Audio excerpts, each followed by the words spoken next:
क्यों शिव जी को भोला भंडारी बोला जाता है? आप इमेजिन करिए शिव जी की सृष्टि कैसी होगी। शिव जी की सृष्टि ऐसी होगी, शिव जी लिटरली बहुत ज़्यादा दयालु हैं और वो बहुत प्यारे हैं, लिटरली बहुत प्यारे हैं, सबके लिए सिर्फ अच्छा ही अच्छा सोचते हैं। जब शिव जी ने बोला कि ठीक है मुझे सृष्टि का निर्माण करना है तो ठीक है, उन्होंने क्या किया, ढेर सारे जीवों को उत्पन्न किया जिनकी 3 नेत्रें थी, जटाजूटधारी थे और जिन सभी की 3 नेत्रें थी। और ख़ास बात ये थी कि सारे के सारे कभी मर नहीं सकते थे, वो कभी मर ही नहीं सकते थे। मतलब उन्होंने ऐसे जीवों को उत्पन्न कर दिया जो कभी मर ही नहीं सकते।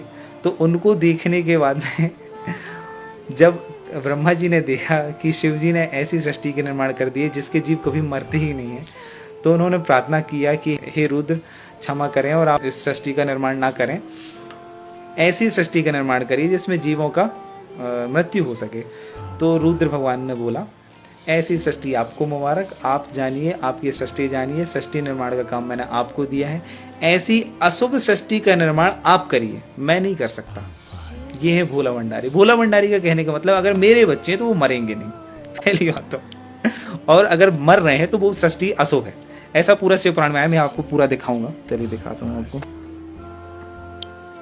देखिए ये है सबसे पहले तो ब्रह्मा जी के 5 पुत्र हुए सृष्टि निर्माण के समय। ब्रह्मा जी के 5 पुत्र हुए, 5 मानस पुत्र हुए है ना।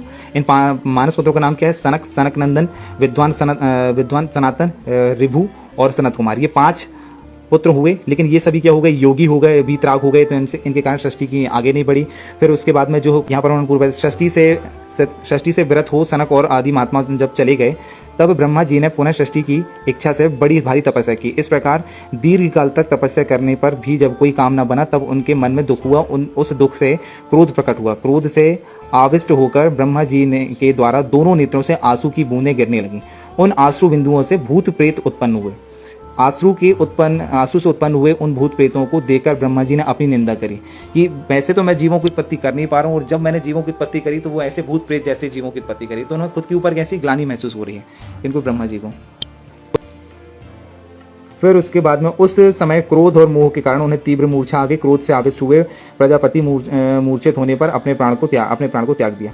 मतलब उन्होंने स्वयं के प्राण को त्याग दिए। तो यहाँ से इस घटना से एक चीज़ ये भी सीखने मिलती है कि दुनिया बहुत बड़ी है, जीवन बहुत बड़ा है, कोई भी कभी हम लोग को हताश नहीं होना चाहिए। मैं बार बार इस चीज़ को बताता हूँ, जैसे हमारे देश में बहुत सारे लोग सुसाइड कर लेते हैं। नीट के एस्पिरेंट हुए, यूपीएससी के एस्पिरेंट हुए, ढेर सारे लोग कर्ज के कारण सुसाइड कर लेते हैं। वो उसका कारण यही है, उसका कारण कर्ज नहीं है, उसके कारण प्रेशर नहीं, उसका कारण मेन ये है कि हम लोगों ने अपने धर्मग्रंथों को पढ़ना छोड़ दिया। अब आप बोलेंगे कि सुसाइड का धर्मग्रंथों से क्या रिलेशन?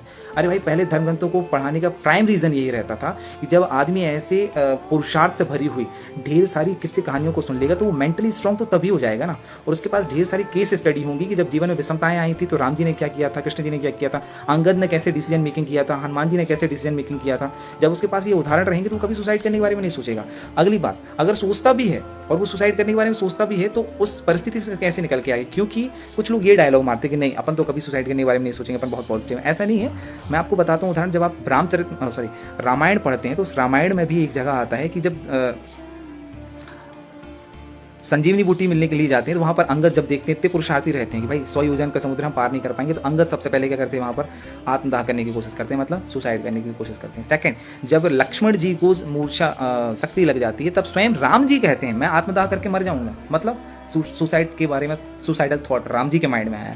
थर्ड, संकट मोचन जिन्हें कहा जाता है, जब हनुमान जी ने सब जगह सीता मैया को ढूंढ लिया तब भी सीता जी नहीं मिली, तब हनुमान जी के माइंड में यही आया था कि अब अगर मैं लौट के जाता हूँ तो वहाँ पर जितने वानर मेरे इंतजार कर रहे हैं वो सभी लोग तो लौट के जाएंगे नहीं और आत्मदाह कर लेंगे, तो मेरे वहाँ जाने के कारण उतने सारे लोग मर जाएंगे। उससे अच्छा कि मैं यहीं पर आत्मदाह करके स्वयं मर जाता हूँ। मतलब स्वयं हनुमान जी के माइंड में, जो कि वेल ट्रेंड है, जिनके पास पूरे वेदों का ज्ञान है, उनके माइंड में भी सुसाइडल थॉट आया। लेकिन ये सारे के सारे लोग बहुत अच्छे से शिक्षित थे और पारंगत थे जीवन की कला में कि कैसे जीवन को जिया जाता है, इसलिए इनके माइंड में सुसाइडल थॉट आया जरूर, लेकिन इन लोगों ने कभी सुसाइड किया नहीं, है ना।